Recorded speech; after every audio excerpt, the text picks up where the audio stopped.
No es algo raro, mis hermanos, que en las comunidades cristianas, las iglesias, se meta el enemigo de diferentes maneras e incluso que haya personas que con sus debilidades hacen daño a los demás, a las comunidades. Vamos a hablar sobre eso el día de hoy, mis hermanos. Antes te invito a que te sientes en algún lugar con tu espalda recta, tu cuello y tus hombros relajados, y vamos a permitir que el Espíritu de Dios nos llene, pues lo invitamos, le pedimos que entre a nosotros, que nos llene de su gracia y de su amor. Respiramos profundo, dejamos que el Espíritu de Dios nos llene, lo invitamos, Espíritu Santo, ven a mí, te lo pido, lléname de tu gracia y de tu amor. Lléname de ti, Espíritu Santo, para que todo lo que piense, haga, diga, en este día y en toda mi vida sea inspirado por ti. Bendito seas, Señor Dios nuestro, con mis hermanos te decimos todos, gloria al Padre, gloria al Hijo y gloria al Espíritu Santo, como era en un principio, sea ahora y siempre, por los siglos de los siglos. Amén. El tema de hoy, mis hermanos, es continuación del libro de la primera carta a los Corintios que hemos estado meditando, cuando San Pablo les manda esta carta a una comunidad que tenía problemas, que eran un poquito conflictivos, algunos eran arrogantes o creídos, y bueno, era comunidad que principiante, y como San Pablo estaba lejos, que era pues prácticamente su apóstol, su pastor, pues había gentes que querían hacer lo que les daba la gana. Así pasa a veces en las comunidades, mis hermanos, cuando el pastor no está, la gente mala se suelta, los servidores del enemigo se desatan a tratar. Cuando no está el pastor, los lobos se quitan la máscara o la piel que traían de oveja y enseñan los colmillos para destrozar. Pero bueno, vamos a hablar sobre eso el día de hoy, mis hermanos. Muy interesante con lo que San Pablo está diciendo, cómo está corrigiendo a la gente, en este caso al pueblo, a la comunidad de los Corintios. Y dice el capítulo 4, versículo 16. 1 Corintios 4, 16. Vamos a ir comentando estos versículos uno por uno. Dice así: Así pues, les ruego, mis hermanos, que sigan mi ejemplo. Estaba corrigiéndolo San Pablo, y se pone como ejemplo de servicio y entrega a Dios. San Pablo no intenta presumir, sino dar testimonio con su vida y ser guía y luz para sus hermanos. Y eso es lo que todos debemos de tratar de hacer con suma humildad, jamás esperando alabanzas ni reconocimientos, pero debemos todos de dar testimonio, tratar de dar testimonio a los hermanos en la iglesia. Debemos ser siempre esa luz para los demás, esas velas encendidas en medio de la oscuridad, así como lo comentábamos hace unos días, en el capítulo anterior de esta carta a los Corintios. Versículo 17 dice: Por esto les envié a Timoteo, mi querido y fiel hijo en el Señor.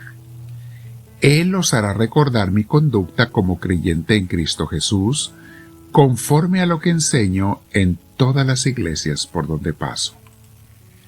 San Pablo tenía sus ayudantes, y mis hermanos, todo apóstol, todo líder de iglesia tiene que tener sus ayudantes.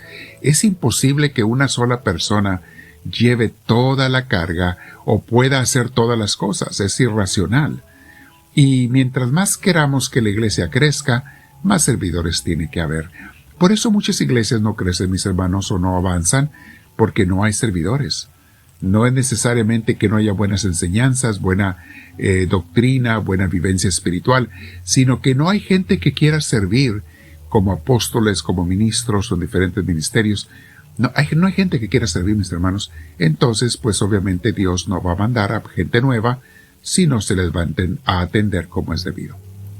Entonces San Pablo se pone como ejemplo y menciona a Timoteo, uno de sus discípulos, al cual escribe después 2 cartas, lo veremos más adelante en otro estudio de las cartas a Timoteo.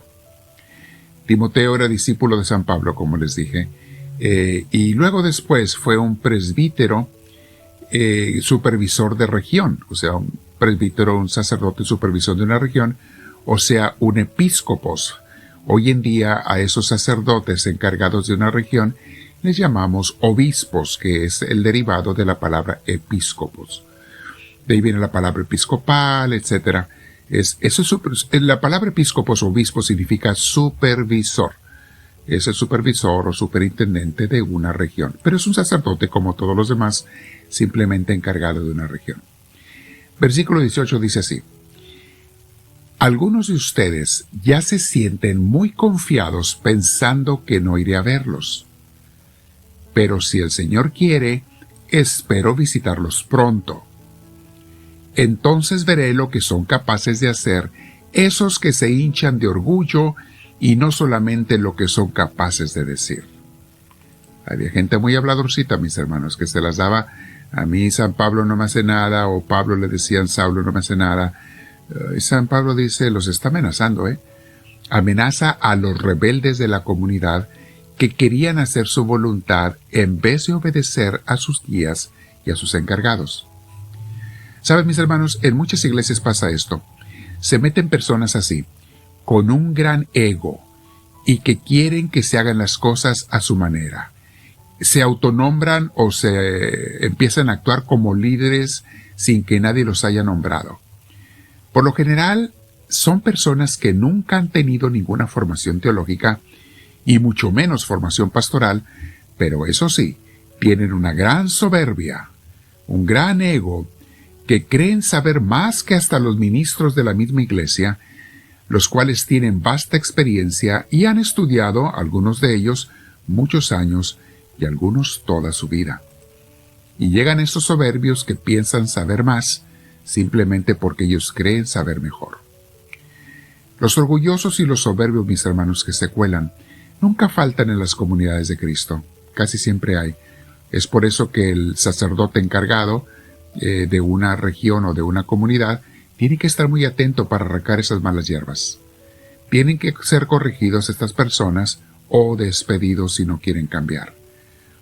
Pues más vale que se vayan antes de que con su desobediencia y maledicencia dañen a las ovejas del pueblo de Dios.